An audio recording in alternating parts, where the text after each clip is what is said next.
And I assure you, you are not alone.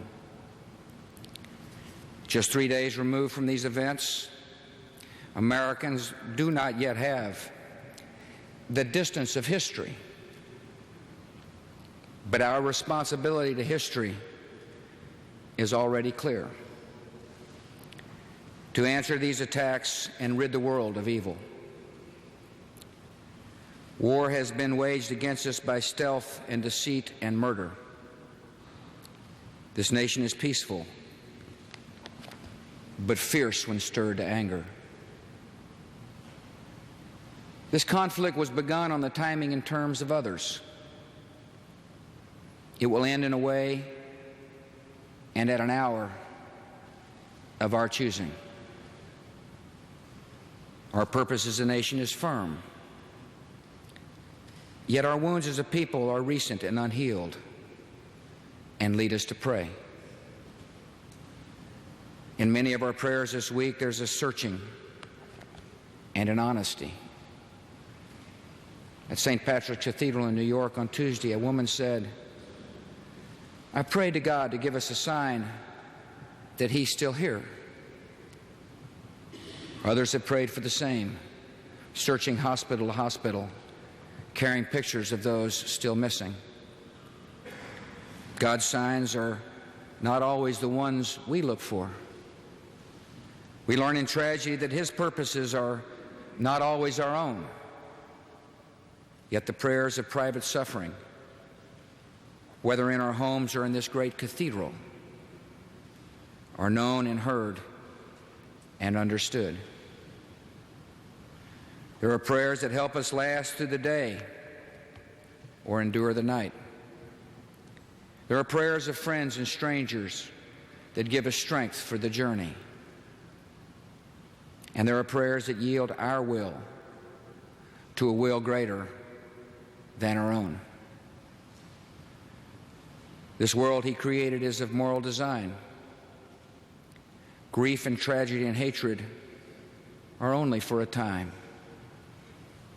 Goodness, remembrance, and love have no end.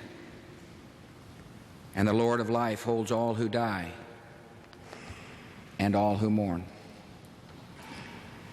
It is said that adversity introduces us to ourselves. This is true of a nation as well. In this trial, we have been reminded, and the world has seen, that our fellow Americans are generous and kind, resourceful and brave. We see our national character in rescuers working past exhaustion, in long lines of blood donors, in thousands of citizens who have asked to work and serve in any way possible. And we have seen our national character in eloquent acts of sacrifice. Inside the World Trade Center, one man who could have saved himself stayed until the end at the side of his quadriplegic friend. A beloved priest died giving the last rites to a firefighter. 2 office workers, finding a disabled stranger, carried her down 68 floors to safety. A group of men drove through the night from Dallas to Washington to bring skin grafts for burn victims. In these acts and many others, Americans showed a deep commitment to one another and an abiding love for our country. Today we feel what Franklin Roosevelt called the warm courage of national unity. This is a unity of every faith and every background. It has joined together political parties in both houses of Congress. It is evident in services of prayer and candlelight vigils and American flags, which are displayed in pride and wave in defiance. Our unity is a kinship of grief and a steadfast resolve to prevail against our enemies.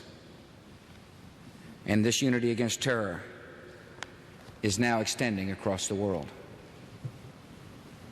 America is a nation full of good fortune, with so much to be grateful for.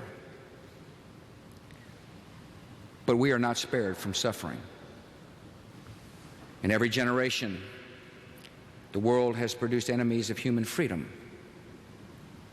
They have attacked America because we are freedom's home and defender. And the commitment of our fathers is now the calling of our time. On this National Day of Prayer and Remembrance, we ask Almighty God to watch over our nation and grant us patience and resolve in all that is to come. We pray that He will comfort and console those who now walk in sorrow. We thank Him for each life we now must mourn and the promise of a life to come. As we've been assured, neither death, nor life, nor angels, nor principalities, nor powers, nor things present, nor things to come, nor height, nor depth can separate us from God's love. May He bless the souls of the departed. May He comfort our own. And may He always guide our country. God bless America.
Let us pray.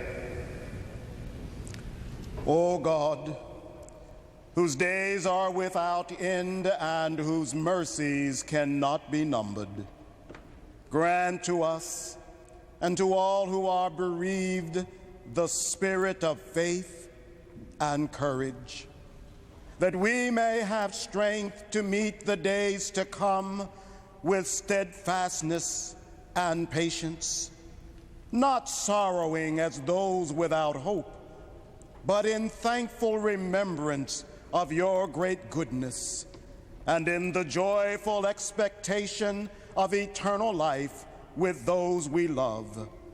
These things we ask in your most holy name.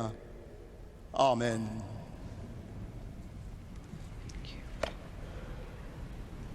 Go forth now into the world in peace. Be of good courage. Hold fast to that which is good. Render to no one evil for evil. Strengthen the faint-hearted. Support the weak. Help the afflicted. Honor everyone. Love and serve the Lord. And now the peace of God Almighty be with you this day and forevermore. The God who created you, the God who liberates you, and the God who stays with you for this day and for eternity. Amen. Amen.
national prayer service at the National Cathedral here in Washington has just concluded. As we listened to the sound of tolling bells, we heard the Reverend Billy Graham say, "This is a tragedy that could have torn this country apart. Instead, it has united us." He said, if the terrorists wanted to tear this nation apart, it's worked the other way. He also talked about underneath the World Trade Center, which crumbled after the 2 airplanes crashed into the Twin Towers. He said, underneath the debris is a foundation that is not destroyed. He said, we too have a choice, whether to implode and disintegrate or to become stronger. President Bush, speaking toward the end of this service, we are in the middle hour of our grief, he said. He talked of offering deepest sympathies to the children, the families of those who are missing, who are dead. He spoke words of comfort, but he also spoke words of firm resolve. He said, this is a war that was started by others at a time unknown to us. It will end at an hour of our choosing. CNN's White House correspondent John King is listening and watching at the White House. More than 100 people, when I counted 30 minutes ago, were lined up.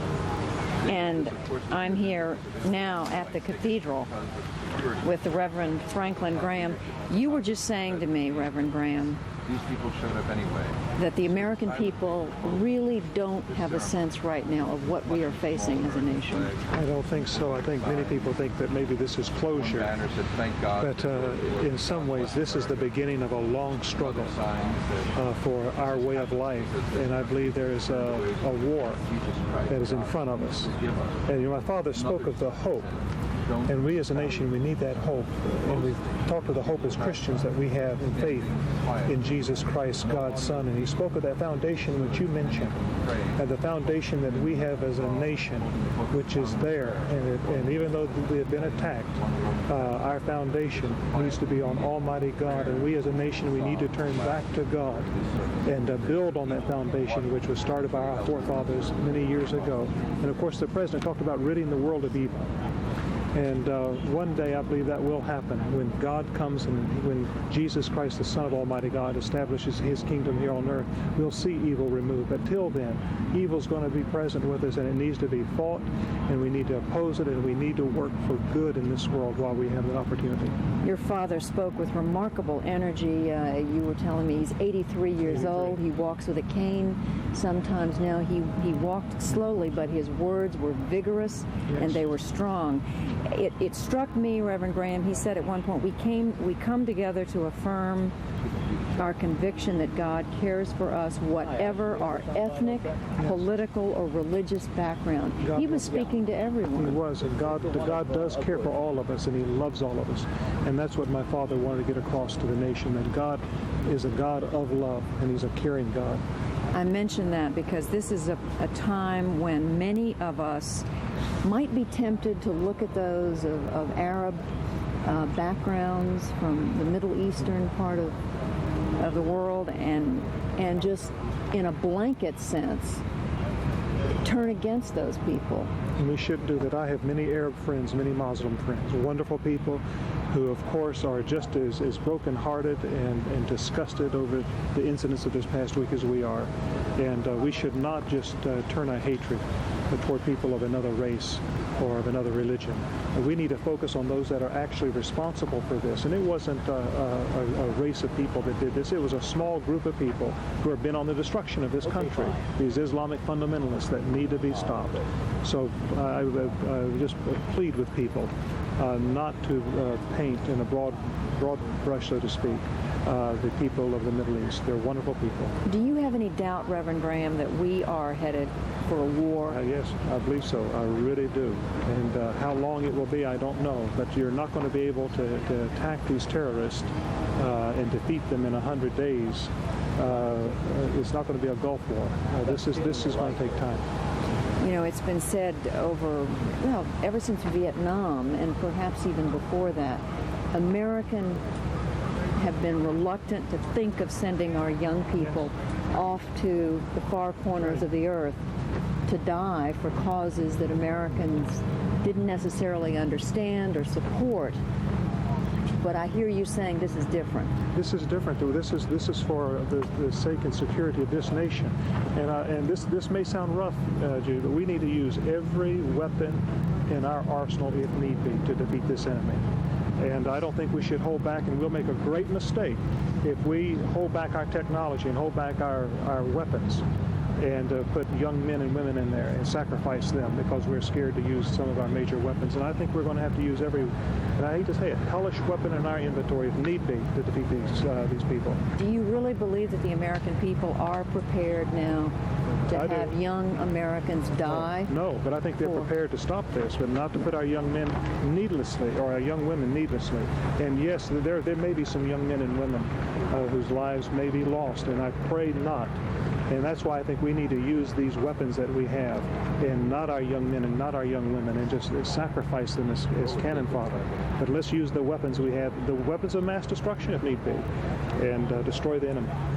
We're watching the front of the National Cathedral here in Washington. Prayer service called just yesterday by President Bush just concluded.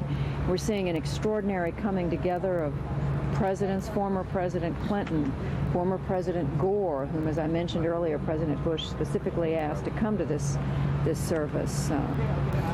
Many of the people in the cathedral, members of Congress, members of the Bush administration, but also families suffering. We saw people clearly emotionally moved, having a hard time holding back their emotions, and we can only assume they are families of those who missing and dead at the Pentagon and perhaps in New York City. And I think the president's message was probably one of the greatest speeches I have heard in recent times. Especially, I think it's the greatest message he's ever given a speech.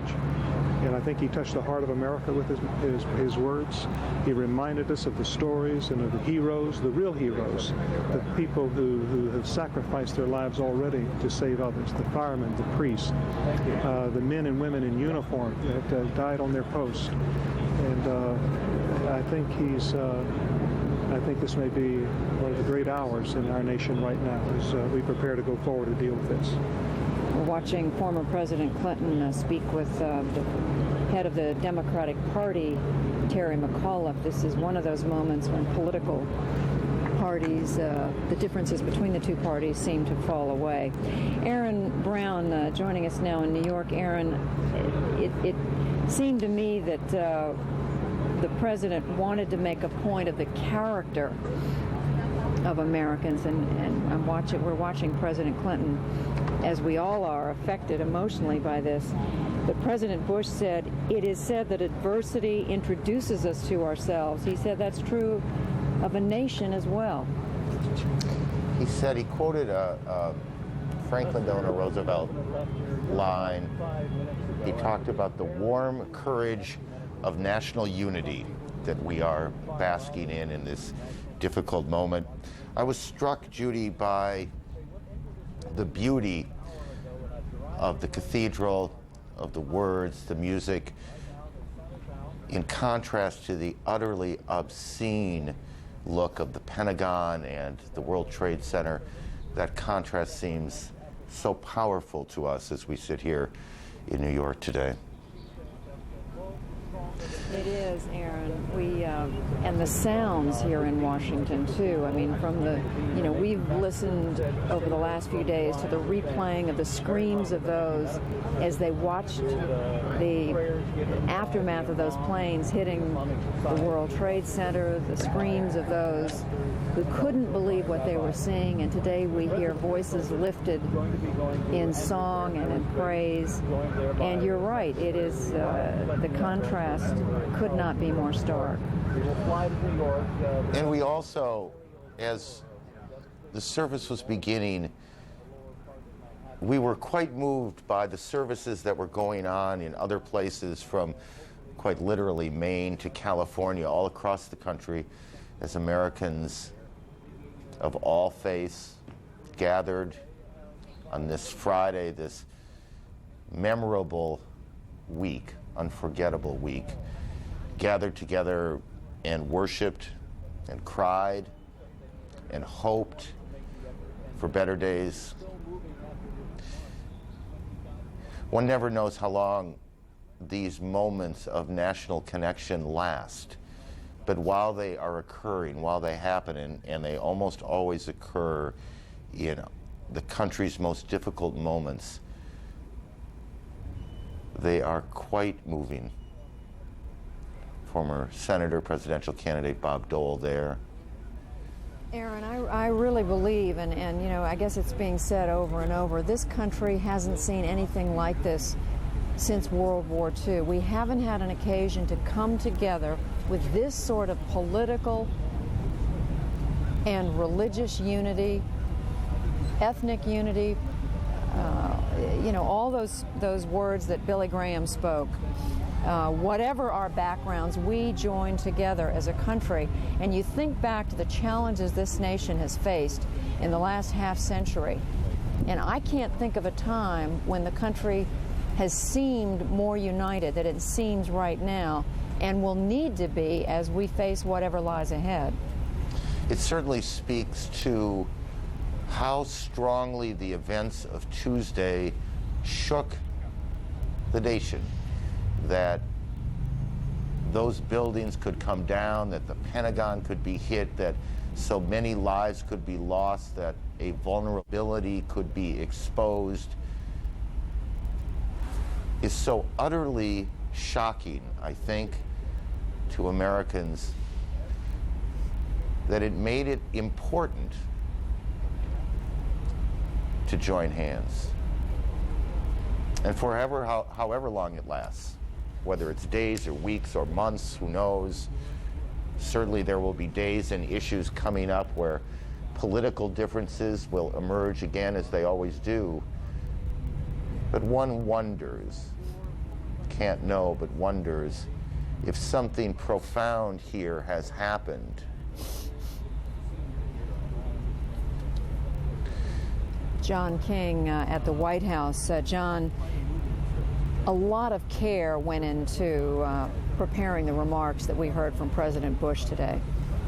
That's right, Judy. The White House realizing the president here faces a number of challenges. On the one hand, it is his job to try to console the nation, certainly to rally the courage of the American people, if you will. Senior advisors here saying that in the days, months, and years ahead, this administration will be committed to a war against terrorism. Emphasis on years ahead. And we're told there could be some military response, perhaps even in the days ahead, if the president is satisfied that the investigation has come to a certifiable conclusion about the responsible party or parties. But also a senior official last night telling us this will be fundamentally different from anything the United States has ever done before in response to a terrorist attack, in terms of military operations, a financial effort, a diplomatic effort to crack down on terrorists and the states that harbor them. So the president trying to prepare the American people for what could be a sustained campaign at the very moment he is also trying to help console those legitimately angry and who have great grieving ahead of them because of their losses. Now, let's go back inside the service for just a minute. On the one hand, the president quite emotional, paying tribute to the firefighters, the policemen, those who lost their lives trying to save the lives of friends. But even here at this moment of national reconciliation, the president speaking from the pulpit, delivering a very stern message, promising that the United States would respond. This conflict was begun on the timing and terms of others. It will end in a way and at an hour of our choosing. And for all the remarkable moments, we saw the president as he walked off the altar go back to his seat, sitting down next to Laura Bush, reaching across his father, the 41st president of the United States, a little pat and a handshake there, the former president telling the current president, job well done. A remarkable moment on a day, and after 3 days of remarkable moments, some of them horrific, others quite moving. Judy? John King at the White House. President Bush leaves the National Cathedral, heads to the airport here in Washington to fly to New York City. His first visit, of course, to that city that is suffering so much since Tuesday's tragedies. The president will be visiting the site of the World Trade Center. disaster. CNN's White House correspondent Kelly Wallace is in New York. Kelly. Judy, exactly right. The president will be coming here. He said he wants to come here and get a first-hand look at the horrific damage left behind by Tuesday's attacks, but also to thank the hundreds, the thousands of rescue workers who are turning out, who are working hour after hour to try and search for any possible survivors. The president aide said earlier in the week definitely wanted to come to New York, but he didn't want to get in the way. He didn't want to get in the way of rescue operations. The president had a conference call yesterday with New York City Mayor Rudy Giuliani and New York Governor George Pataki. The New York leaders and members of New York's congressional delegation had invited him to come to New York and had assured him he absolutely would not get in the way, and so he told them during that call that he would be coming here.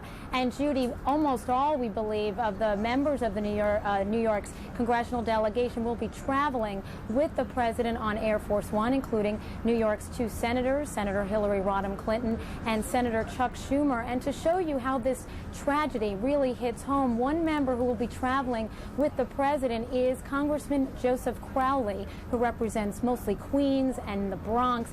Judy, he comes from a family of firefighters and police officers. We understand his father was a police officer. He has many cousins who are police officers, firefighters, and he has one cousin, Judy, who is a firefighter, a battalion chief with the New York City Fire Department, who has been missing since Tuesday. He has not been heard from since that second plane hit the South Tower. So the congressman's staff telling us that the congressman very, very pleased that the president is making this trip, saying it will be a real morale boost for the New York City area, a message that New Yorkers, the nation, stand united and stand together at this time of great tragedy. Judy?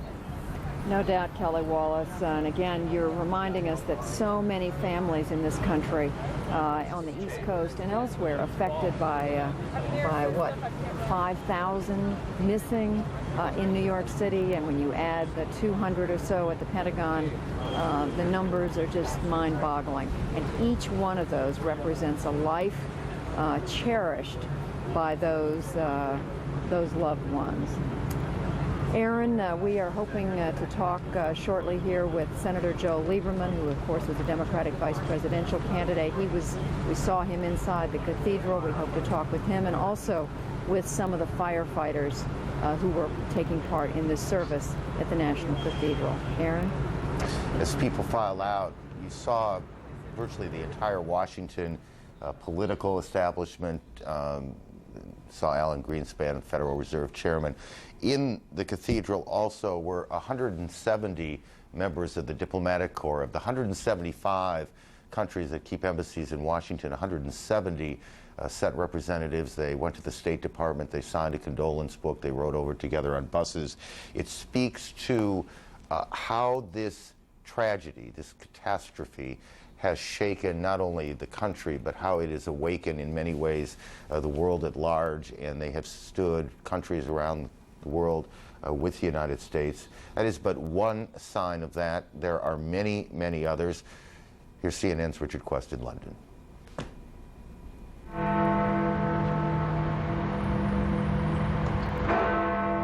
As the clocks across Europe chimed, a silence descended. 3 minutes to remember those who had died. In Paris, sightseers came to a standstill. In Britain, crowds gathered outside the American embassy, while members of Parliament stopped their emergency debate to remember. At Heathrow Airport too, passengers, many of whom had been stranded, stopped as well. From Berlin to Brussels, it was the same. Politicians and people united in a moment of quiet thought and prayer. Even at Harrods, London's famous department store, announcements asked for 3 minutes of respect. And when it was all over, a service of remembrance began at St. Paul's Cathedral. Britain's Queen Elizabeth joined the American community to pay tribute and remember.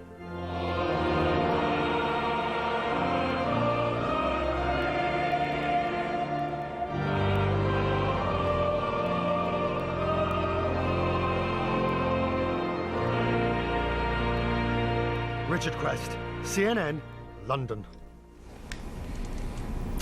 contrast the warmth of the service at the National Cathedral and the events overseas as well with the cold, harsh realities of what is going on in New York and in Washington as the rescue and recovery operations continue. It is a chilly, wet day in New York that is hampering the rescue operations. A couple of other notes to make as we catch everyone up on where we are right now. The President has authorized the Secretary of Defense to call up as many as 50,000 reservists. Not expected the number will go quite that high, perhaps 40,000, many of them pilots, and they'll be flying patrols around the United States. And other soldiers will be brought in to help do some relief work. People here in Washington who are trying to manage the scene, the crime scenes, that's what they are, look very weary, very tired, and they'll get some help when the reservists are called up. CNN's Martin Savage has been for the last couple of days down and around Ground Zero. It is a wet and difficult area today. Marty, good afternoon.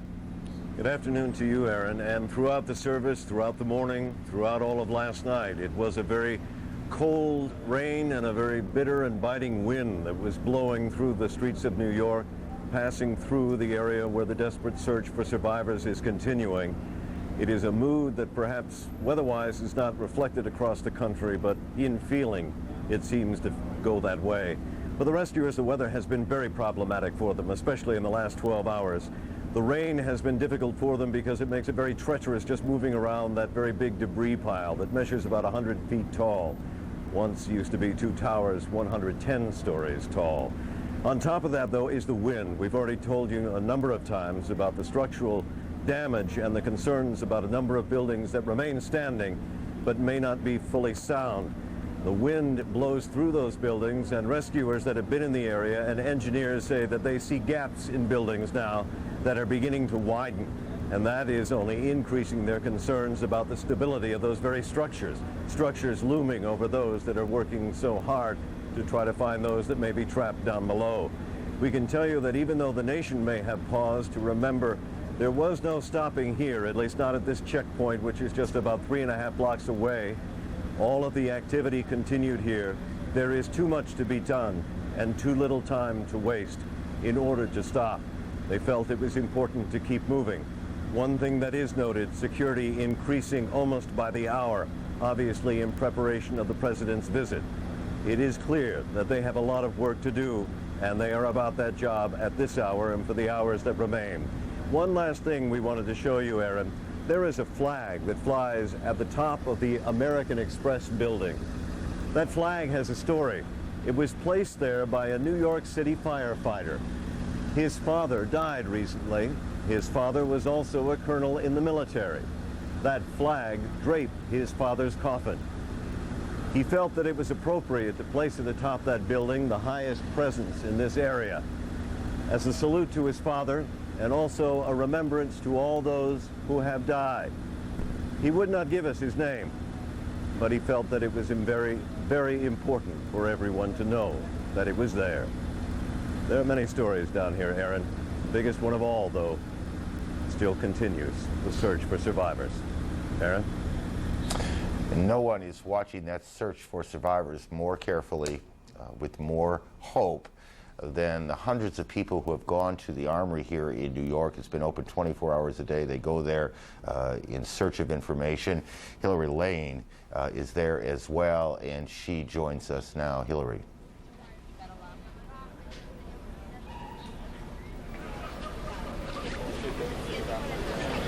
Hillary, can you hear us?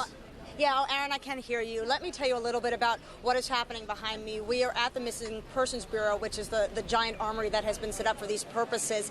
There are 2 lines here, one for people who still have to file missing persons reports, and I have to tell you there were hundreds of people in that line yesterday, and there's nobody in that line today. There is another line on the other side of the building, and that is for people who've come back with more information. Apparently, inside, they've been asking people to bring in dental records if they have them, to bring in hairbrushes if they have them. All of that information could be used for DNA purposes, for DNA sample testing that is sure to take place as they do recover bodies from the wreckage downtown.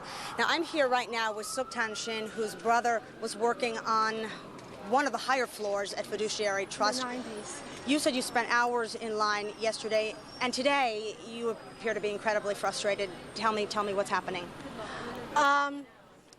Basically, we have spent hours and hours in line waiting to see Liz at the Center in St. Vincent's and at the Armory. It's just a process that we had to go through.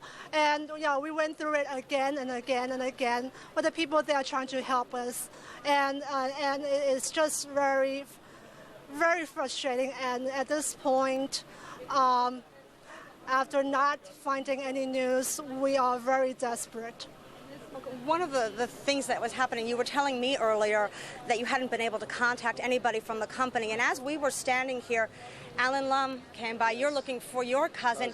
You saw Mrs. Shinstein. You started to talk to her. So tell me what you saw and what you have told her. Well, the first thing I noticed is that and everything, her brother from Fiduciary Trust, it so happens one of my partners, John Bosco, had barely escaped, right, from Fiduciary Trust with his life, and I approached her, and said, look, I can't guarantee anything, but I'm going to call my partner John Bosco to see if he heard or saw, Robert and everything, and also there are several other people that we do not know that he had gotten out there with, and we're going to ask him if they saw Robert and potentially give you some information to continue hope. And the two of you now have exchanged phone numbers. Yes. And Yes, we have. I should just say, take a look there. You're looking for your cousin, yes, Bill Lum. Yes, I'm looking for my close cousin Bill Lum. He was in One World Trade Center. I think he was working on the 100th floor. Last time somebody heard from him was 8:20 in the morning, because Bill always gets there early, and that's the last time some of his coworkers had heard from him. Well, thank you, and good luck to both of you. And thank you for sharing, and I hope that you can provide each other with some information. Thank you. And Aaron, this is what's happening here. There are people milling around. They've been putting out posters, many of them washed away now by the rain, but still walking around trying to meet up with anybody who would have any information, going from hospital to hospital.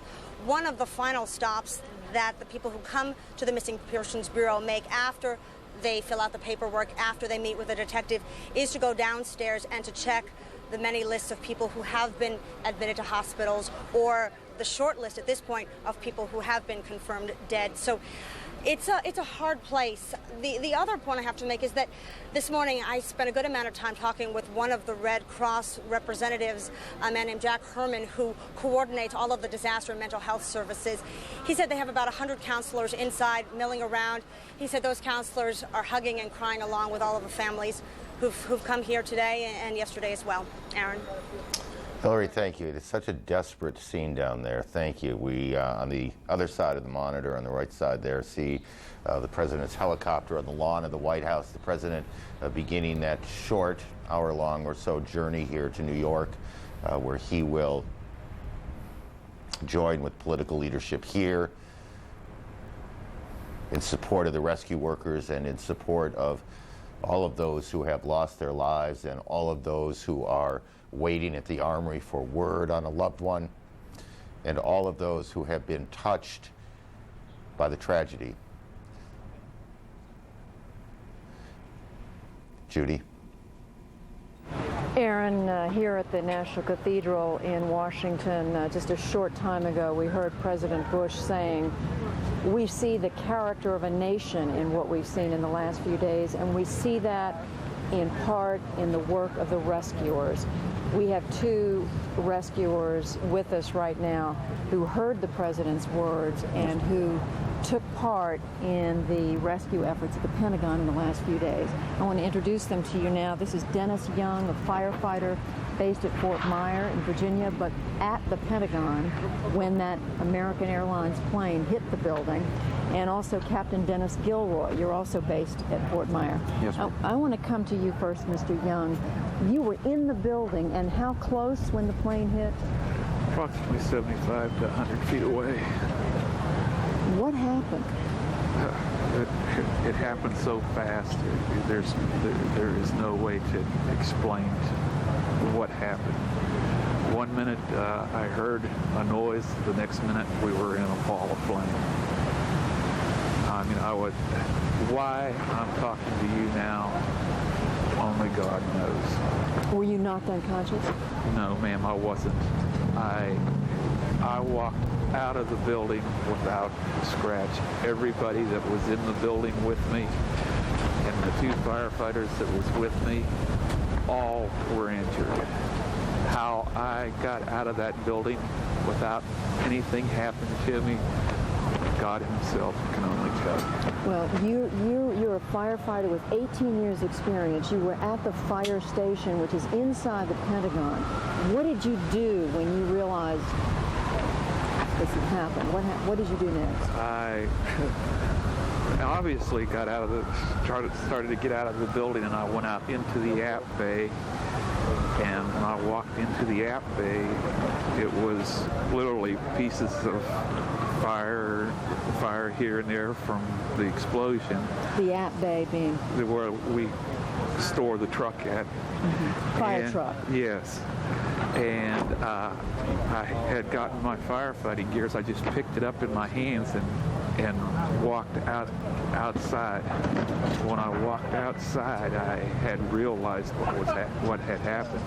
I mean, there was pieces of airplane everywhere. Were there people? Did you see? There were people trying to get away from the Pentagon. I helped maybe 3 of them out, and then I went out into the field and I put my bunker gear on, and then I went back and I've got some rescue equipment or first aid equipment and took it out to where some of the people were injured, but I only helped about 3 or 4 people. And then by that time our captain was down there at the fire station. Captain Dennis Gilroy, yes, 24 years experience. How did you learn what had happened? What happened? We were in the middle of an ARF class at Fort Myer, and it was our second day of an ARF class. ARF is an acronym for our Aircraft Rescue Firefighting. So it was our second day of this class, ironically enough, and we were just talking about the fuel loads and so forth of different aircraft and where the fuel pods are located. And we heard the crash, actually we heard a noise, and then one of the other firefighters that was with Mr. Young, which was Alan Wallace, and the second one was Mark Skipper. Those 2 individuals had just finished checking the fire truck for the day and had it parked outside, and they come around the side, and they were in front of it, and they saw the aircraft coming towards them. They ran. They were both rendered. They saw the aircraft coming. Approximately 25 feet off the ground is what they told me, and both of those are off. One of them's here today. And Mr. Wallace, he went home to Ohio to be with his family. They saw the aircraft coming. They ran. They had no other reaction. To get out of the way. To get as far away as they could as possible. They made it approximately 25, 30 feet, and one of them was rendered unconscious, and that was Mr. Skipper, but briefly. And then they got their composure back together, realized what was going on. They connected up with Mr. Young. Between the combination between the 3 of them, they rescued approximately 8 to 12 people out the windows. The windows at the Pentagon? Yes, ma'am, which were no longer there, of course. Right. And they did what they could. They tried to get the fire. Did these people survive, or? I don't know at this point. Most of the people that come out of the windows were people that were pretty much physically able to get out, but they needed some assistance. Mr. Wallace tried to start the fire truck that we had. There's a brand new fire truck that was on location. He got it running, however, it was totally incapacitated. It was no use to him. But he was able to use the radio to put out the mayday that they'd been hit by an airplane. And being in the class, we had the radios on there, so we knew exactly where they were, and I knew at least one of them was alive at that time. So we responded from there, and we knew the quickest ways in. We was one of the first units there, along with Arlington, and they were coming in on South Parking. We was coming in a different way. So we was able to get our truck up on the pad and set up a water curtain to try and help more people out and to cover our guys. And we just went from there, and it just escalated after that. Mr. Young, how long did it take you to realize it was an airplane? Immediately, you saw that it was an airplane that had come? The time frame from when it I actually heard the noise, seen the explosion inside the building. I mean, you could see the explosion inside the building without being outside. Until I got out, I can't tell you how long that was, but it wasn't very long. But it seemed like it took forever. And you say you don't know how you survived? No, I don't. I mean, there's no reason why I should be talking to you right now. You heard the service today. Were you both comforted by the words you heard today, Reverend Graham and others, the President? It's the start of the healing closure for us, and you know, with the nation behind us and the world, when the healing will continue. Also, I'd like to say, you know, my prayers are with our brothers and sisters in New York, and hopefully they'll find as many as they can. Were you comforted by the words you heard today? Yes, I was. I think God spared me, and I hope that He spares our country and my fellow firefighters. That's basically all I can say. Dennis Young, Captain Dennis Gilroy, and Dennis Young, we thank you both. Thank you both for being with us. Two heroes, Aaron. And there are many out there. Whether you are here in New York or in Washington or indeed around the world, because many of the people who are missing, in fact, are foreign nationals who worked in the investment community down in the Trade Center. If you log onto our website at CNN.com, we may be able to be helpful in identifying the missing and connecting and getting you information and the like. What you need to do is contact us. Make sure that you send a contact phone number with the picture of your loved ones so that people can get in touch with you. The picture will be posted on the website along with the contact numbers, and you need to know that. Email the photos to missing at CNN.com, or log on to our website at CNN.com and click on the link, and it'll get you to the right place. And again, for this to work, you need not simply to send the picture, you need to send a contact number, so if something does turn up, and we hope it will, people can get in touch with you. The Justice Department has now identified 19 of the suspected hijackers on Tuesday. That is just a part of a very broad, in fact, international investigation that is going on. CNN's Mike Betcher is handling the investigative side of this, and he joins us now from Atlanta. Mike. Well, Aaron, earlier this morning we had a list with 18 names, but this is the updated list. Let's take a look at it. The only difference between the FBI list and the list we presented to you this morning is that additional name and some slight changes in spelling. On American Airlines Flight 11, which was the flight from Boston to Los Angeles, which flew into the second World Trade Center tower, Walid al-Shari was a passenger, Wael al-Shari, Mohammed Atta, Abdul Al-Amari, Satam Sugami. On United Flight 175 from Boston to Los Angeles, which struck the South Tower, the first tower to be hit, Marwan al-Shehi, Fayez Ahmad, Mohad al-Shari, Hamza al-Ghamdi, Ahmed al-Ghamdi. On United Airlines Flight 93 from Newark to San Francisco, that is the plane that crashed in Pennsylvania in the field. The names are Ahmed al-Haznawi, Ahmed al-Nami, Ziad Jarrah, Saeed al-Ghamdi. And finally, American Airlines Flight 77 from Dulles to Los Angeles. That is the aircraft that rammed the Pentagon. And this is where the additional name has come in. Originally there were 4, now there are 5. The additional name will come at the end. Khalid al-Mdihar, Mahed Moked, Nawaf al-Hazmi, Salem al-Hazmi, and Hani Hanjour. That is the additional name provided by the FBI today. So that official list out, it was released during the service. So let's take a look at this and this list and see where some of these people have gone. One in particular, Mohammed Atta. We know quite a bit about him and the trail he took starting back in the 1990s when he lived in Hamburg, Germany. Now, this was a transatlantic operation. Shortly, a few years after he lived in Hamburg, he came to Venice, Florida in May of 2000, and there he had his initial flight training in Venice, Florida, where he learned how to fly at a flight center there. Later on, we've tracked him to Coral Gables, Florida, and in Coral Gables, he rented an apartment. The man who was giving him flight training there was a person who didn't like having Atta in his house and another man. Atta was staying in that home, so Atta had to find a new place to live, and that was in Coral Gables. At Opelika, Florida, we know that he went to a place called Sim Center, which is a flight simulation company. Now, at Sim Center, he and two other men bought 6 hours of training time in a 727, in a simulated 727 cockpit. They paid $1,500 cash for that.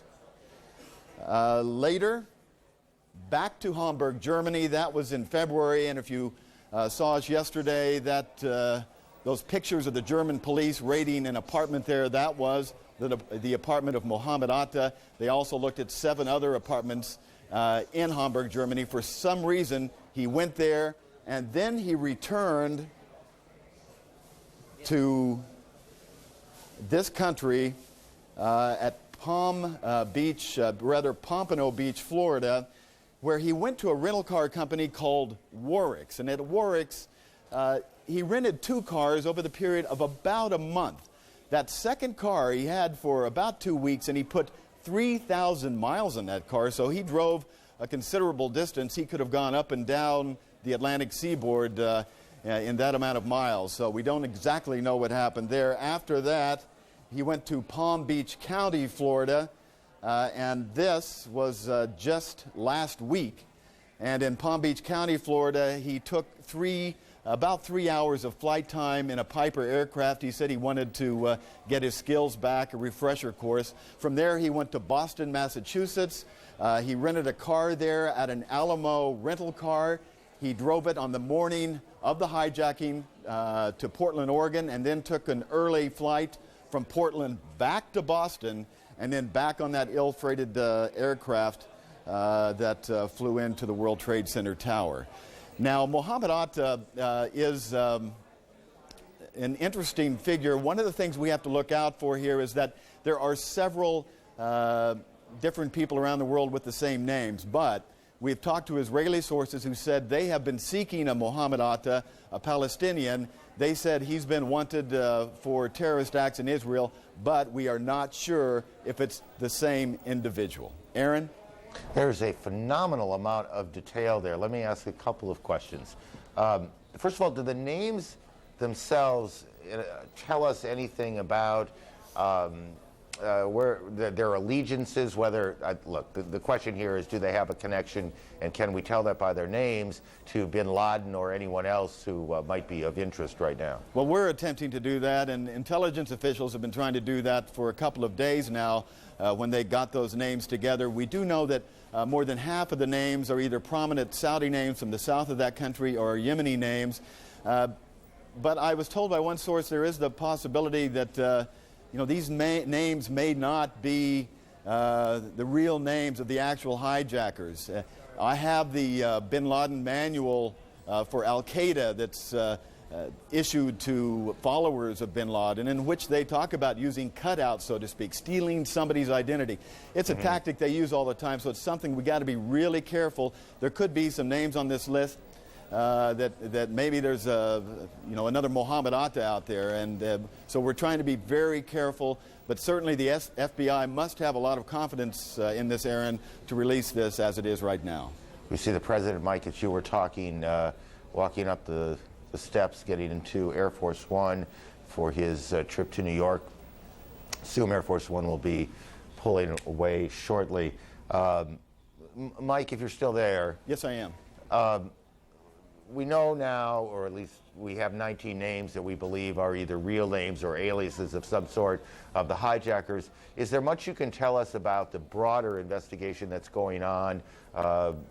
in Germany, in parts of the United States as well, for people who may have either information about what went on or may have been complicit in one way in what went on. Well, let me tell you, good intelligence sources worldwide are telling me that one of the groups they're looking at that could have been one of the major groups behind this is Egyptian Islamic Jihad. Now, that group has close ties to bin Laden. It operates under the umbrella, oftentimes, of Al-Qaeda, which is the umbrella organization run by bin Laden. Al-Qaeda itself is not a group. It's more like the corporate board, and these companies, these smaller groups which work in cells of 18 to 20 people, they are the ones that go out and do it. They're looking very close at these North African groups, some Algerian groups and that. Now, that's not to say, when I say Egyptian Islamic Jihad or an Algerian terror group like GIA, that's not to say they're operating from those countries. For example, Egyptian Islamic Jihad members have had to flee Egypt because President Mubarak has been very successful in tracking those people down, put a lot of heat on them. And so these cells from that organization have been operating in Afghanistan and also in areas of Pakistan for the last few years. So that is obviously the neighborhood of bin Laden. And that's one of the groups they're looking at. Mike, thanks. Again, it is remarkable how much detail that investigators have been able to put together in a relatively short period of time, and we assume, as seems reasonable, at least here, that that's just what they are telling us, that very likely, they have a whole lot more detail on these 19 men and their movements and their connections and the rest, and we'll be continuing to work on that.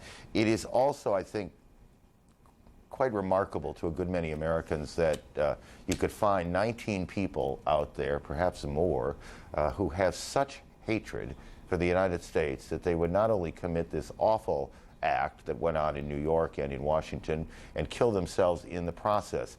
It is less difficult for people abroad to imagine that. They see this kind of hatred directed at the United States perhaps more than we do here normally. Christiane Amanpour now on why the United States has such problems in the world. These pictures of Palestinians celebrating the terrorist attack on the United States horrified all those who were in mourning. Palestinian leaders were quick to point out that these were only isolated incidents by what they called an ignorant few, and Chairman Yasser Arafat immediately condemned the attacks. We are completely shocked, unbelievable. Later, Arafat was seen giving blood in a symbolic gesture of solidarity with America. Arab allies, the Iranian president, and even Libya have strongly condemned what happened, saying that it violates Islamic principles. But on the streets of all these countries, anti-Americanism has been building. Moderates are being eclipsed by extremists after almost a year of violence in the Middle East, the Palestinian Intifada in Israel. We don't wish for the destruction of the American people, says this man. We just want the destruction of Bush and the U.S. Congress because they support Israel. Experts in radical Islamic terrorism say masterminds like Osama bin Laden have cleverly manipulated a real sense of grievance into a willingness by some to become human instruments of mass murder. Osama bin Laden has been in the Muslim world. Has been capitalizing on very sensitive issues that mobilize the whole Arab and Muslim community. The liberation of Jerusalem, American troop presence in Saudi Arabia, of course the fate of the Iraqi people suffering under sanctions. This gathered momentum after the Gulf War, when bin Laden bitterly complained about U.S. troops in Saudi Arabia, troops invited by Saudi leaders to defend against the Iraqis, and yet condemned by bin Laden and extremist Islamic preachers for, quote, desecrating holy sites. In addition, Muslims all over the world have been enraged by a decade of continued bombing against Iraqi military installations and crippling sanctions that have ended up hurting the Iraqi people much more than their intended target, Saddam Hussein and his regime. Experts say terrorism cells managed to operate in America's Arab allies such as Egypt and Saudi Arabia, as well as Europe and North America. Fearful of a backlash, mainstream Muslim leaders here in Europe are trying to explain that this war on American civilians is a crime that can never be justified as a religious duty. The position of the Muslim community in the UK, as I'm sure in different parts of the world, is very clear. We condemn utterly and unequivocally the atrocities that has been committed. We believe that the people, the perpetrators of this heinous crime, are outside the pale of civilization. So now, British and other world leaders are calling for a global alliance to combat a global network of terrorism, to arrest them cell by cell, shut down their financial support, and make it more difficult to forge travel documents. There are no quick fixes, they say, just a long, sustained, and difficult campaign. Christiana Manpour, CNN, London. President Bush is making his way to New York City. We also expect within perhaps 10-15 minutes a briefing by the Secretary of State Powell. You see Air Force One and Andrews will be heading this way. Out in Seattle right now, across the country, there is a memorial going on, firefighters' memorial going on, Amazing Grace. Let me just listen to this for a moment.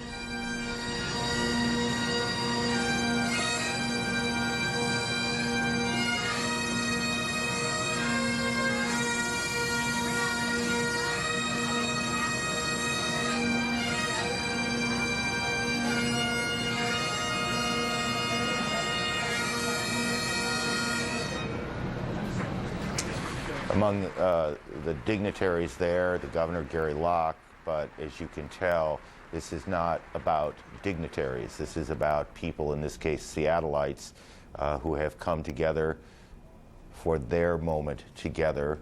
Being together matters in times like this. Seattle is acutely sensitive to these sorts of issues, these terrorist issues. Seattleites believe they might have been a target at the Millennium celebration when a suspected terrorist, someone who indeed had a plan or was part of a group that had a plan, was caught at the Blaine, Washington Canadian border with the makings of explosives that caused Seattle to cancel its Y2K celebration and have the city quite on edge for some time. Here in New York, many of the people who were hurt, the survivors of the blast on Tuesday, are still hospitalized. A good many, in fact, have been let go, are home and recuperating and getting back to the normal routine of their lives. Many others, of course, are not, and their conditions range from they're getting okay to still quite risky. Brian Palmer is at St. Vincent Hospital, which is in Lower Manhattan, and Brian joins us now. Brian? Aaron, good afternoon. It is still a wet and dreary afternoon out here. As you can see, normal or close to a normal flow of traffic, things getting back to normal. Volunteers are still doing their thing, but we have seen a slowing of a number of ambulances coming in. We spoke to a hospital spokesman who was saying that because of the slippery and treacherous conditions, they were expecting more people to come in. They're disappointed they haven't seen all that many people coming in, meaning that perhaps they're pulling fewer people from the actual blast zone. But today we've actually heard from some of the voices of survivors recovering at St. Vincent's. Two people, Arturo Griffith and Fareed Paul. I finally spoke to my wife yesterday, and as I was talking with her, she was listening to my voice, and she didn't believe still. She thought I was dead, and we was exchanged, and she was crying, and I was crying too. I saw the World Trade Center on fire. I saw that, and I saw people in the window waving white sheets, and that's what breaks my heart. It was a heart-wrenching noticing these people are trapped up there, and there's no way of them being rescued, and that really hurt me. And also seeing my own two eyes, that plane coming out of nowhere in slow motion and turning and hitting directly into the building it's just unreal. It's just unreal. It's something I'll never forget for the rest of my life. Now, both Mr. Paul and Mr. Griffith suffered severe injuries to their legs. They couldn't get out on their own. They were rescued by Good Samaritans who hand carried them down flights of steps. and brought them to their safety. Now today we also had a visit from New York Governor George Pataki. He spoke to some of the doctors here and some of the survivors. His message was one of thanks, but he also expressed some concern that fewer people were being brought here from the blast zone. But he said, quote, miracles happen. There still could be some people brought up here. That was a message today, Aaron. Brian, before we let you get away, as you know, so far today at least, no survivors from the blast itself have been found, taken to the hospital. I suspect now that anybody who's coming into the hospital is very likely a rescue worker who's been hurt on the scene. It's very slippery, kind of mucky. That all that dust has turned to mud down there. Is that what's happening? Well, that is definitely the case. As of this morning, St. Vincent's had not seen any actual new blast victims in 36 hours, so that was close to 8 hours ago. What we did learn from the Greater New York Hospital Association is that the website for patient information is in fact online now. It's up and running, www.nyc.gov, and you click on Patient Locator System. So this is the official information clearinghouse of the Office of Emergency Management. This is not one of the fly-by-night websites. This is where people should go for their information on loved ones who may still be missing. Aaron? Brian, thanks. It's unimaginable in some ways that you could go this many days, or at least what it might feel like to go this many days, not know if someone you love is dead or alive, hurt, what their situation is. Our hearts go out. We're joined now by Brother Edward Coughlin. Somebody said a while ago that there are, I think it was Marty Savage, that there are thousands of stories down there, and there are, and we don't rank one above any of the others. But the story of Reverend Michael Judge is a particularly interesting and moving one to us. And Brother Coughlin was a dear friend, a longtime friend of Michael Judge, who was a chaplain with the fire service and died at the scene. That's right. Tell me, I want to talk about him in a second, but tell us, as you can, the circumstances that led to his death. As far as we know, he was at the scene. It appears that he was hit with some debris. There was one report that he was administering the last rites of the church to someone when he was hit. The firemen found him, and there was a picture in the New York Times yesterday, page 2, that shows the firemen carrying him out. Yeah. They took him over to St. Peter's Church on Berkeley Street and laid him in front of the altar and covered him, and it was kind of a real symbol, I think, of their great reverence and respect for him as one of their several chaplains who worked for the fire department. Because you knew him a long time, and because one way or another I've been chasing fire engines for a long time, the fire departments are an extraordinary brotherhood or fraternity or whatever. Mm-hmm. They are a remarkably close group of people. They understand, and the Reverend was one of them. I want to find out more about who he was, but I need to interrupt us just a second because the Secretary of State is just starting his briefing, and we want to know what he has to say. And the support that the Congress is giving to our efforts, it shows the United States as a nation, as a people, coming together in this time of crisis and showing our determination to move forward deliberately and decisively to deal with this particular incident, as well as the broader threat represented by world terrorism. I have been in touch with a number of officials, in addition to the cabinet meeting and the very moving memorial service that we just had up at the National Cathedral. Earlier in the morning, I spoke to the Foreign Minister of India, Mr. Singh, and was very pleased to receive an exceptionally strong statement of support from the Indian government, and we had heard that previously, but he confirmed it this morning. I've also had conversations with Portuguese Foreign Minister, the Saudi Foreign Minister, Moroccan, Tunisian Foreign Ministers, my colleague, Foreign Minister Tanaka of Japan. I'll be speaking to the Israeli Defense Minister in a few moments, and I have a call into the Syrian Foreign Minister. And this will continue throughout the day for me. But beyond that, we have instructed our ambassadors around the world to go in and talk to their colleagues in those capitals to let them know how serious we are about this and begin to set the stage for any other requests we might have for them with respect to what we do as we go forward. In addition, our regional assistant secretaries here in the State Department have been inviting in ambassadors resident here in Washington to discuss the situation with them and to receive any questions they may have and to pass on any guidance that we have available to them. As you know, we are waiting to hear from President Musharraf of Pakistan, and I'm quite encouraged that the Pakistani government is taking this so seriously and so deliberately, and our ambassador is waiting for a reaction from them. I might also say that I'm pleased that the actions of the Australian government in activating the ANZUS Treaty as an expression of support, and a little similar to what NATO did, but those alliances that we hold dear and have used so effectively to keep us together as friendly nations over these many years are now, it seems to me, paying off as people come forward to help us. I'm also pleased that expressions of support we have received from countries such as Turkmenistan and Kazakhstan and others are coming in. I don't have all of them on my list or in my memory, and Richard Boucher will, in the course of the day, let you know who we have heard from and what kind of responses we have received from them. And let me just stop there and take a couple of questions before I have to make a phone call. Any indications of what whether you get a positive response from Pakistan? You're going to call the Syrian. Any indications yet of their position? Yes, the Syrians, President Assad sent to President Bush a very strong letter of support and efforts against terrorism.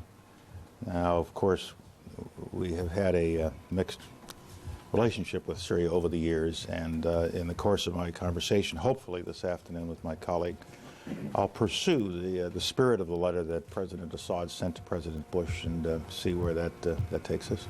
And any indications from the Pakistanis, even though there's no final answer?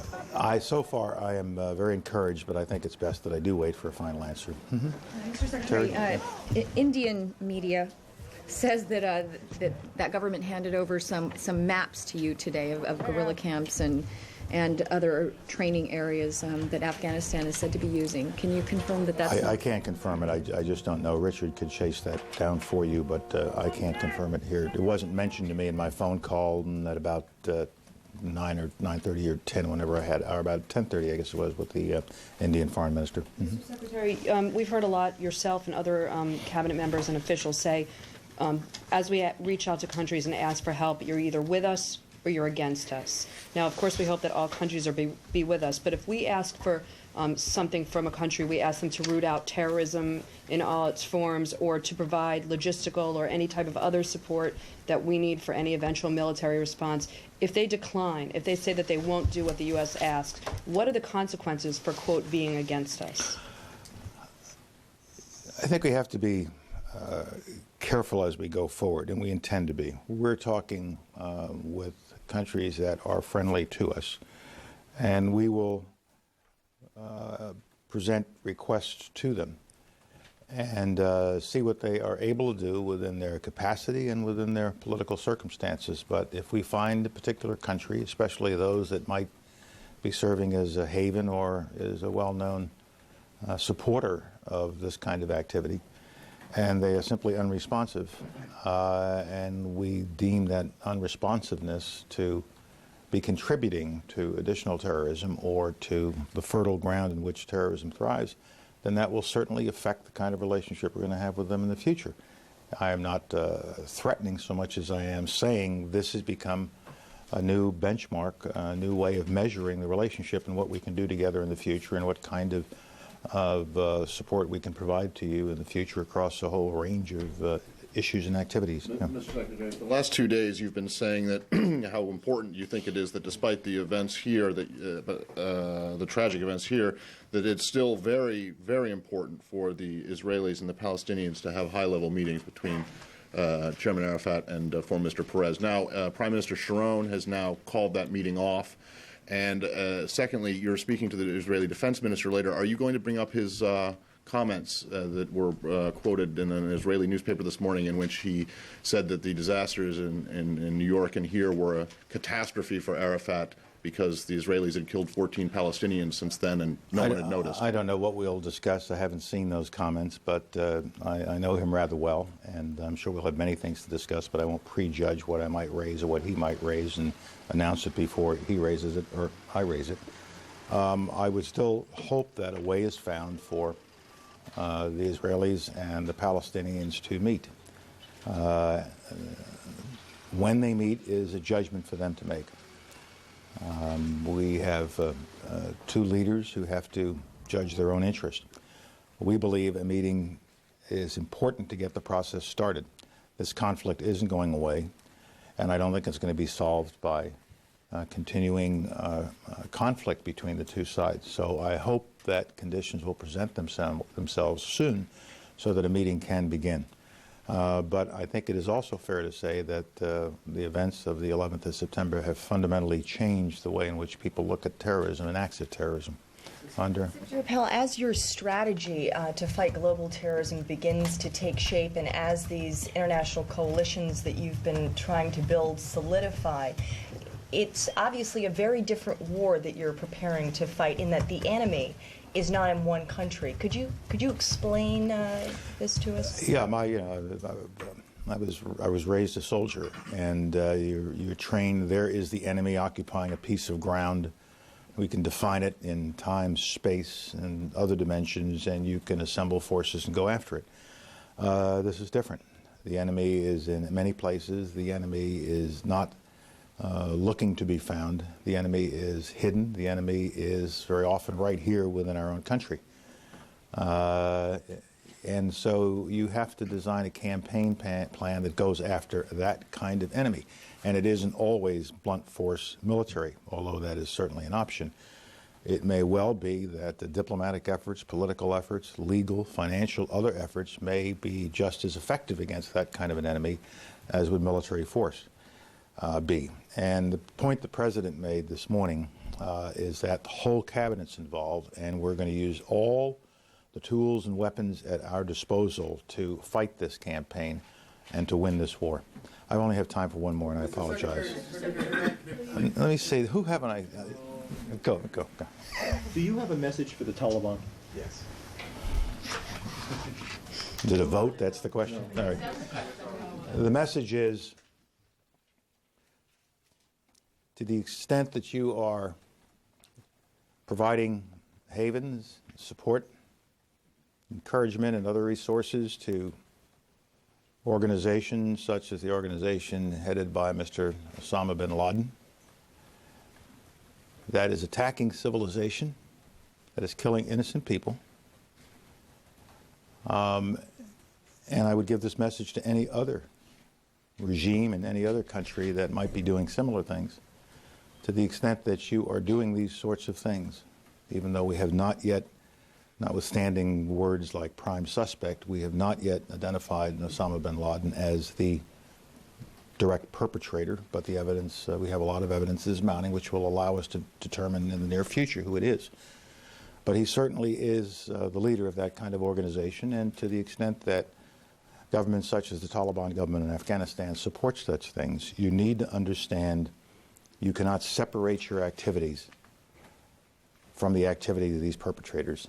And in our response, we will have to take into account not only the perpetrators, but those who provide haven, support, inspiration, financial, and other assets to the perpetrators, as the President said in his very first set of remarks some days ago. Thank you. I do have to go. Thank you. Secretary of State Powell now going off to make more phone calls to foreign leaders. A couple of things he said jumped out at us. He was asked about his statement yesterday. He said, we're basically saying to other countries, you're either with us or you're against us on this question of terrorism. He said, today I'm not threatening those other countries, it's just a fact of life. And then when he talked about Afghanistan and its possible harboring of terrorists, including Osama bin Laden, he said you'll be held accountable if that's what it turns out to be. He also said the Syrians have sent a strong letter of support and characterized that relationship diplomatically as mixed, somewhat more contentious than that. We turn again to Brother Edward Coughlin, who, before we went to Secretary of State Powell, we were talking about his good friend, Reverend Michael Judge, who was a chaplain for the fire department and died on Tuesday, ministering, doing what his job was, ministering to last rites to a fireman down on the scene. Was it a fireman down on the scene? He was. We believe so. Yeah, that's the report. And he was carried out by another firefighter, as I recall the story. There was actually a picture that appeared on page 2 of the New York Times. It says an unidentified fireman, but in fact it was Father Michael being carried out by about 5 other firemen who found him, and they're the ones that brought him to St. Peter's Church and put him in the sanctuary there so that his body would be protected. And it was a great, I think, symbol of their tremendous reverence for him and respect for him as someone who was really there for them. As soon as he heard about it, he went right down there. And right. As soon as this happened on Tuesday, and there was this massive response by the New York City Fire Department. I think it's some 20,000 or so. May have that wrong. I think that's about right. And among those was the chaplain, and he went down there because that's his job. That's what he'd done for how long? About 10 years. Any idea why he decided to become the chaplain to the fire department? One of our friars had been a chaplain to the department for almost 20 years and died of cancer, and Michael kind of took over from him and moved into that slot a long time there. Our friary on St. Francis on 31st Street is Franciscan Friary, right across from the firehouse on 31st Street, Engine 1 and Ladder 24. We've had a long relationship, and Michael slipped into that role, and he and I think 6 other men from that house were killed in the disaster the other day, but he went right across the street, and one of those men drove him down there, and he went in to do what he could do as a chaplain to be with the men. That's the kind of guy he was. I want to talk about the kind of guy he was. How old is he? 68 years old. Probably seemed like he was about 40. Yeah, well, you look at the picture, and I don't know how current that picture was, but he doesn't look 68 at all when we put it up. He grew up here in New York, do you know? No, he didn't. Actually, I'm sorry, he is originally from Brooklyn. He's been a Franciscan for over 50 years, and his family now lives in Maryland. So. And all of this is horribly sad. Terribly sad. It just has tremendous impact, obviously, on the fire department for all the different individuals they've lost. But the men across the street in particular, their engine was parked in front of the house for several days with the window blown out in the front, and many people were writing messages of love on there, and they have a picture of Father Michael and the various other men from their house that were lost, and people have been stopping by as many places with flowers and saying a prayer, and it's just a very touching kind of scene. I suspect the firefighters would say he was as much a part of what they do as they are, that he was a part of their family, and they're trying to show that. Thanks for coming in. Okay. You're very patient, Thank you. waiting No to a number of different things. Okay. It's nice to meet you, sir. Thank you very much. The business at hand. The business at hand in many parts of the country is trying to get back to normal. Normal is a difficult thing these days, and air travel is one example of why it is so difficult at very busy Hartsfield Airport in Atlanta. Hartsfield International, CNN's Bonnie Anderson joins us now to update us on that. Bonnie. Well, if you were to judge just by the terminal, by the numbers of people inside, by the traffic outside, by the comings and goings, it would appear that Hartsfield International Airport is back to business as usual, but it's not yet. While we're still hearing planes overhead, they're only back to a partial schedule. That means there are many more delays, many more people having to wait. But on a day like this, for many of these people, it's also then time to remember. The plane area is under close video surveillance. Thousands of passengers going through the now tedious motions of air travel today. Right over here. Okay. But beneath the surface, sorrow. It's a devastating thing to watch on TV. All you could think about are the families, what they're going through. It absolutely breaks my heart. For Ruth and John Coleman, hoping to get home to North Dakota today, certain images say it all. For the people who helped out, like the firemen and the policemen, who gave their lives, to serve others. I guess that's what really touches my heart a lot. Just seeing the picture of the policewoman with the 2-year-old at home.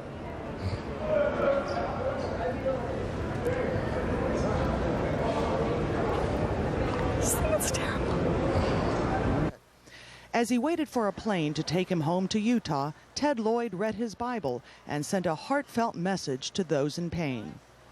our hearts are with you, and as hard as it is, I know that all of us would love to just put our arms around you and cry with you and support you and know that your Heavenly Father is there. Chaplain Carol Meredith, who is part of a terrorism response team, sends prayer. I pray for God's strength for everybody that's involved. Comfort for those who are trapped. Strength for those that are really hurt, the ones that are trapped and are injured severely. Hope for the rescue workers. At noon today, there was also a moment of silence. All activity stopped inside the terminal. People bowed their head in prayer. And now, with heavy hearts, many of them are continuing on their way home. Aaron? Bonnie, thank you. Bonnie Anderson in Atlanta. We told you the weather's pretty rocky here in New York. That's affecting the movement of a Navy hospital ship that's coming up, I believe this is correct, from Baltimore. Picking my memory here anyway. It's having trouble getting into New York Harbor. Down at the Pentagon, Craig During, an Assistant Secretary of Defense, is beginning a briefing on the reserves and the mobilization thereof. And then they fill it by going out and actually identifying the units or the individuals that they think are best suited to fill those needs. Now, if it's for a mission involving support to civil authorities, the lead federal agency will define the requirement to DOD through the Executive Secretariat and the Director of Military Support. And I think you had a briefing yesterday from Brigadier General Vaughn about that process. So we have to go through that process yet to determine what it is that we need in both cases. The services themselves will identify the units that would be recalled. Now, as for the Air Force, I'd probably have to defer to them to find out why their numbers might be larger than the others. It might have something to do with the air superiority mission, but it would strictly be a guess on my part. But we've already been told by senior defense officials, in fact by Tory Clark, that the initial ones he expected to be within days. Is that not true? It's entirely possible. It depends on how long it will take for them to send their requests in, and obviously some thought has gone into this before now. So I'm sure that some are more prepared than others. Yes, sir. So is this largely the Homeland Defense missions, with the civil support being a smaller portion of this? And what are the Homeland Defense missions specifically? Well, the civil support, of course, would be, let me start with that first, would be the type of missions that you would see, working with communities, working, trying, the cleanup, the MP type actions, the chaplains, the mortuary affairs, whereas the Homeland Defense missions would be the more military, the traditional military-oriented activities. And again, we'll just have to wait and see what the services ask for. I imagine they're putting their concept of operations together now. In other words, you don't know which is the larger portion. I do not know which is larger, quite frankly. I just haven't looked at that. And when you say more military type, do you mean the traditional, from the definition of Homeland Defense. I mean, fighter pilots, things like that. Certainly, most of the air superiority mission, if not all the air superiority mission now, is in the Air National Guard, for example. Has the secretary signed the order for the 26 air bases to enhance air superiority mission at the 26 air bases? I honestly don't know. Did the president authorize that, or does he need to do it? Can the secretary do that without authorizing? I honestly don't know the answer to that, and we might be getting into operational issues here, and I'm just going to steer clear of that today. You're still sorting out the missions that need to be performed. How did you arrive at the 35,000 figure? These are the estimates that the services gave us, based on their best planning at this point, and we think it's a pretty accurate number for the need now. That, or would that be the figure? Well, of course, under the authorization, they can go significantly over that. But right now, the guidance is that if we were to exceed it by if we were to exceed the cap of 50,000, the Secretary of Defense will coordinate with the President, with the White House, before we actually exceed that limit. So the point I'm making here is that the White House and the Department of Defense are working very closely together on this. This is a well thought out plan, and they're working in concert with each other, and certainly have a handle on what is happening. Yes, sir. Do you have an estimated breakout by service? Pentagon spokesman Craig During talking about the mobilization of reserve units in a very broad, general way, talking about what those reservists, whether they be Air Force, Army, Marines, Navy, so about 2,000 Coast Guards men and women, and part of that. The best guess now, although the President has authorized up to 50,000 reservists to be called up, it'll be somewhat lower than that, perhaps 35,000 at least initially. You heard him talking about MPs at one point. A lot of that has to do with just helping provide support here in New York and Washington to crews that are tired, weary, and need some help. One of the things that the Secretary of State is demanding of countries is that they stop allowing money transfers from their country to suspected terrorists who might be living in other countries. That's one of the elements of that side of the story. Our David Ensor, national security correspondent, joins us now with more on how some of these items are playing into the investigation. David. Well, Aaron, before I get to the money, I would like to just mention one aspect of the law enforcement and intelligence side of the investigation that's going on now. U.S. officials tell me that there are still would-be terrorists inside the United States who they believe have the hope of attacking additional targets. They would not offer any details, but they say that there is no reason to believe that all the perpetrators are dead or in jail. So there is a serious amount of concern about that, obviously, and that explains some of the additional security measures that we've seen taken in the last 24 hours or so. Now, in answer to your question, there's a tremendous amount of work being done at the State Department and other parts of the U.S. government trying to build a coalition for this war that they expect to have to be involved in, calls to scores of nations. The message to Muslim nations and moderate Arabs, Pakistan also, is that you must choose sides now. Specifically, they are saying that you must stop the flow of money to bin Laden's coffers. For years, there's been a blind eye turned by many governments to payments sent by wealthy Muslims to charities and other fronts for Osama bin Laden and organizations like his. U.S. officials are saying there can be no more hedging of bets, and they're saying the U.S. will be watching closely to see whether that money flow is actively stopped or not. They are watching now to see whether President Musharraf of Pakistan, who is meeting with advisors today, will be ready after that meeting to say he's going to fully cooperate with the U.S. The U.S. is asking, would he allow overflights in the event they became necessary? Would he allow troops if that was necessary? Will he control his border? Will he stop aid to the Taliban? There's a recognition, officials say, that if he says yes to all of those questions, there is a risk of some unrest in Pakistan. There is a downside for him. Officials are hoping, but they are not sure, that President Musharraf will come down on the U.S. side. The priorities now then are to help New York to solve the crime, build the coalition. On retaliation, that whole subject is not getting too much of the President's attention, I'm told, by senior officials or his cabinet at this point, lower-level people. The Pentagon obviously has to make its plans. Public rhetoric makes it clear that retaliation is going to be foreseen, and they're not ruling anything in or out at this point, Aaron. I want to go back to the beginning, but let me ask you one question about the end, which is, just in the normal course of business, I assume that military people would put together a plan, an option, or perhaps several options, and then present it to the President. Doesn't need to take his time now. That's right. The senior people are dealing with those issues I mentioned before, the issues of New York, of the nation, of security here, of solving this crime and preventing any future ones. There are preparations being made for them to be able to consider the what next, the retaliation questions further down the road.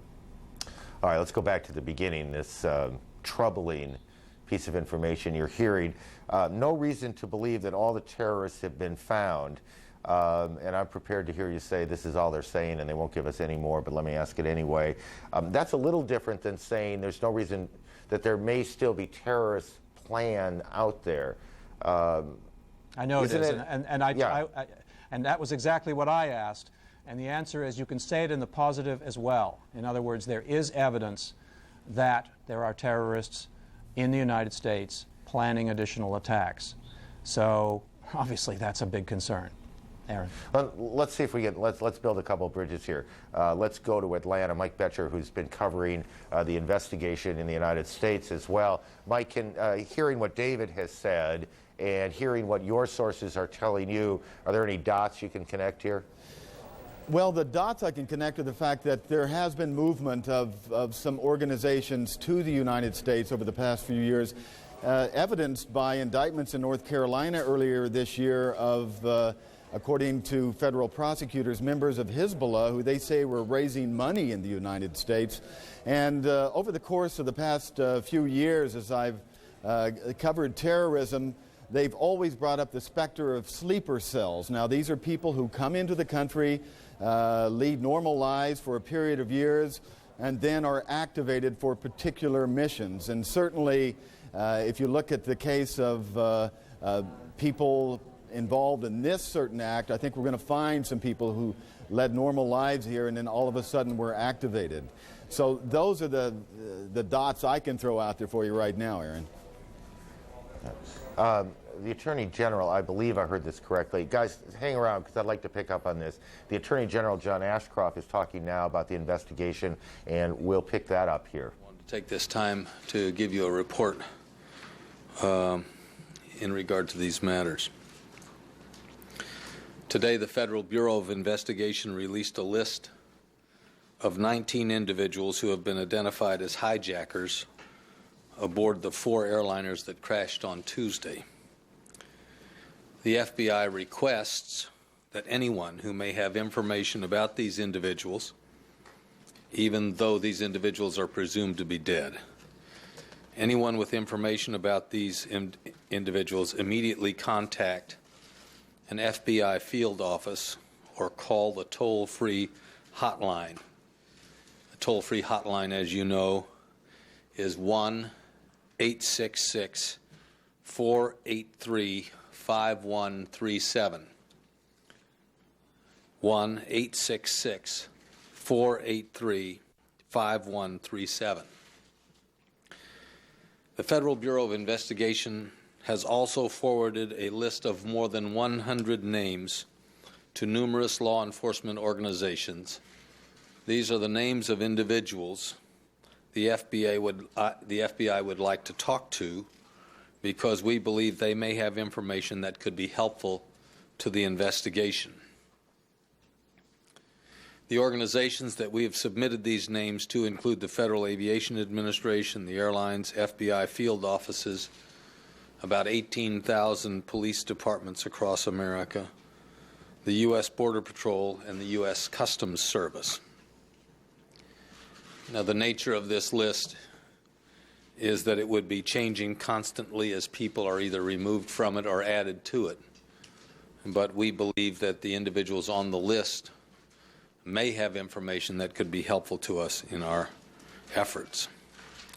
I want to take this moment to extend our appreciation to state and local law enforcement organizations that have cooperated with this investigation, have acted responsibly, and have been very helpful to us. Their dedication and swift action has been essential to the progress of the investigation. I'm pleased now to call upon the Director to give you some more information. Before we answer questions, I thought I would fill you in on the extent of the investigation to date. As of today, we have 4,000 FBI special agents who are working on the case in various offices around the country and on various aspects of the investigation, and we have 3,000 support employees also on the investigation.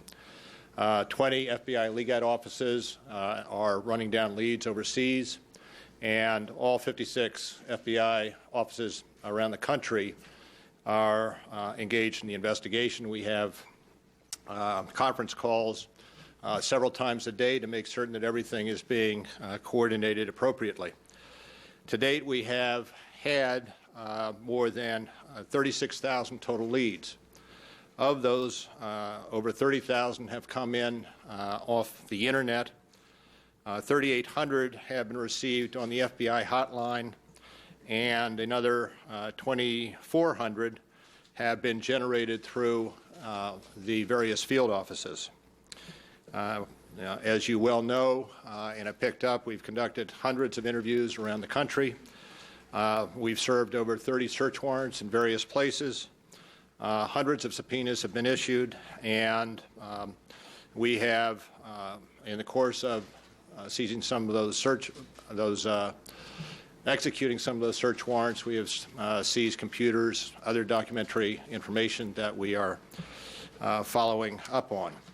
One other point I'd make before we respond to questions, and that is that we have dispatched sent to the various major airports FBI agents, teams of FBI agents, to assist in quickly resolving any incidents that may come up when passengers or passengers are attempting to board an aircraft or obtain a ticket, and there's some question raised, so we can minimize the inconvenience to the person who may well be stopped, and also swiftly resolve the issue. And with that, I believe we're happy to take whatever questions you might have. Director, have you obtained under seal or otherwise any fugitive from justice warrants or leveled any kind of charges against anyone in this investigation? Well, under seal, I probably couldn't tell you, but I can say that there have been no FBI arrests at this time. Any detentions that have occurred have been pursuant to immigration holds where an individual has been out of status. On the list of hijackers, have they been connected to organizations connected to bin Laden? And I can't get into the details of that. Astonish you that. Sorry, we'll take one and then two. Yes, ma'am. Sorry. Does it astonish you that they trained, all their training came to the U.S., there were so many of them trained as pilots, and that they lived in the open, they weren't hiding their identities here? Did any of that astonish you or shock you? Well, the tragedies quite clearly astonish and shock me and the country. The fact that there were a number of individuals that happened to receive training at flight schools here is news, quite obviously. If we had understood that to be the case, we would have, perhaps one could have averted this. But beyond that, I and I think everybody else is just astonished at the extent of the tragedy as a result of what happened last Tuesday. Yes, sir. Director, there were 2 people removed from the flight last night, I guess, in New York, and those two people, names appeared on a list.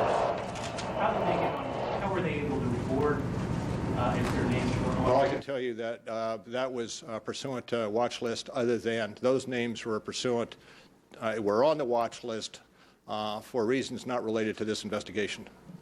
On the list of the hijackers, 2 quick questions. One is there are several shared last names. Were many of them related to one another?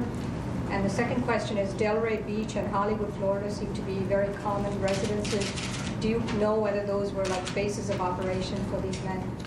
I can't. We are still, while we have the names for the manifests and are still pursuing investigations of those names to try to document and absolutely be certain that the person who went down the plane fits with the name on the manifest. The further association of the names we're still investigating. Director, what can you tell us about?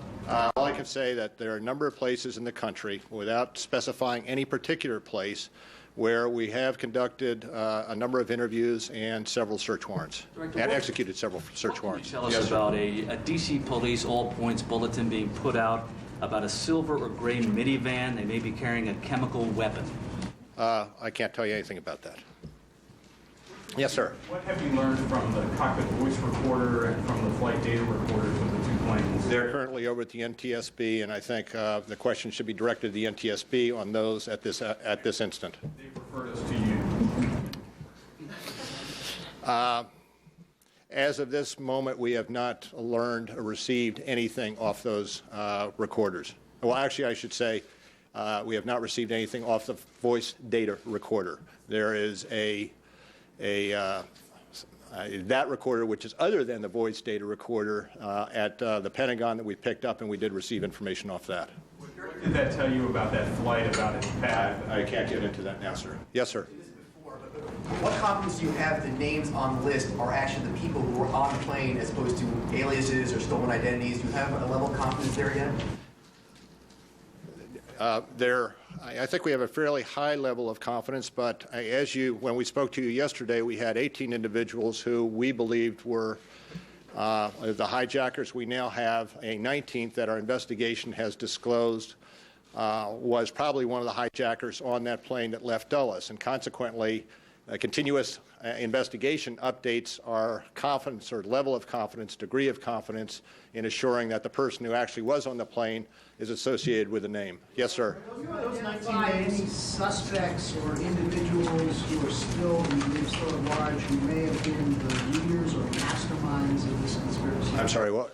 Have you identified any suspects who are, you believe, are still at large in the United States who are the masterminds or leaders of this conspiracy?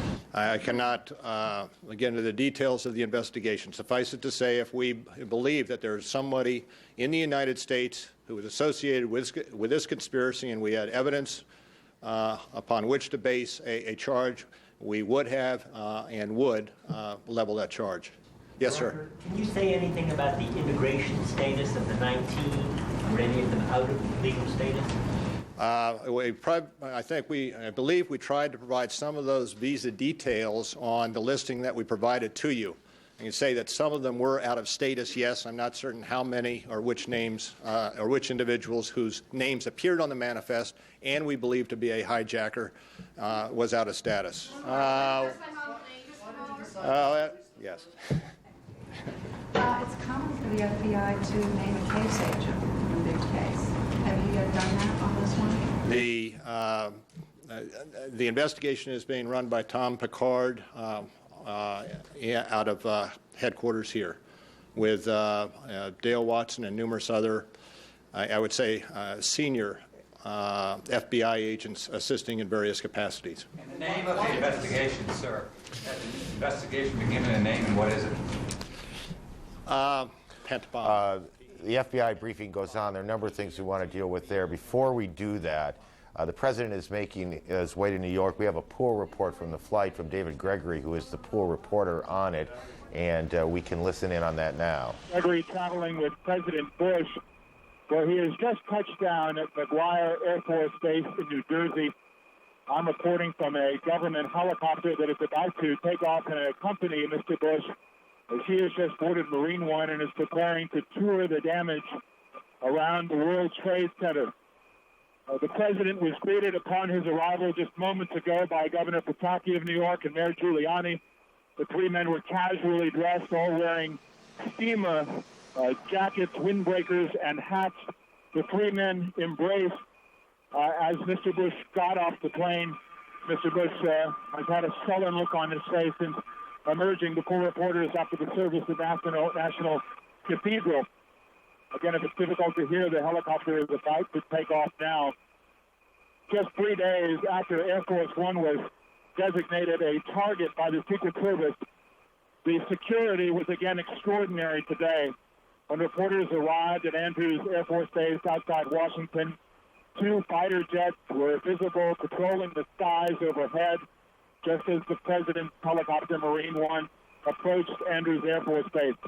The flight over, again, a reminder of how tense the Secret Service is about the president's security, as again, a fighter jet was visible within 1 to 2 miles off the right wing of Air Force One, presumably another jet off the left wing as well. The president traveled on Air Force One with a congressional delegation from the tri-state area, and on board with him 9 members of that delegation, including Senators Clinton and Schumer of New York. The president now proceeding to the World Trade Center, and will report later once he gets on the ground after his aerial tour. This is David Gregory reporting with the president in New Jersey. And that's the pool report with the kind of detail that other reporters, which is where that report goes to, want to hear, including what people are wearing, who's with the president, and so on. if we can get back Betcher and Ensor here, Mike and David respectfully, there were a couple of things that came up in the briefing that play into the conversation we were having about the possibility that other terrorists are still in the country, where or what they might be. Mike, let me start with you because you've been working the domestic side of this as David's been dealing with the intelligence community largely, though not exclusively. Here's how I heard it to the FBI director. We heard reports of a gray minivan carrying a chemical weapon. Can you tell us anything about that? And he said, I can't tell you anything, which tells me literally nothing. So tell me if you're hearing anything about that, what to make of that.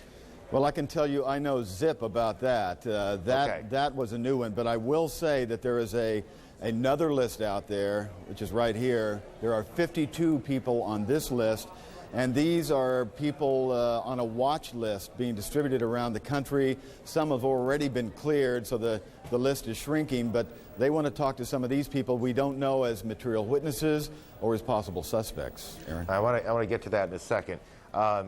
David, let me go to you again. There's a lot of things out there right now, and there's a lot of it's rumor and a lot of it's not, or perhaps it's not. We're not sure. Have you heard anything about this minivan? And if you haven't, we'll move on from it. No, I have not. Okay. But they are worried about a number of different kinds of threats. They are not giving details. Yesterday I was in the streets of Washington and there was a bomb scare we haven't even reported yet, but on Connecticut and M. There may have been nothing to it, but there's a lot of that kind of stuff going on and a good deal of nervousness among U.S. officials, Aaron. All right, then let's go back to the beginning of your report some time ago. Sources telling you no reason to believe that all the terrorists have been found. And we were trying to figure out, in a sense, what that meant. And my concern here is on the lower third of the screen, it said other terrorist plots in play or something to that effect. I mean, that may be more to come. Is that what they're saying, that they believe that there is a plot out there that is not yet over? I started by hearing from someone the negative, the expression that I just gave you, that there's no reason to believe that there are not, that all the perpetrators have been rounded up and are not dead or in jail. So I said, well, can we say it in the positive? Can we say that there are terrorists in the United States that you believe have additional plans to attack targets?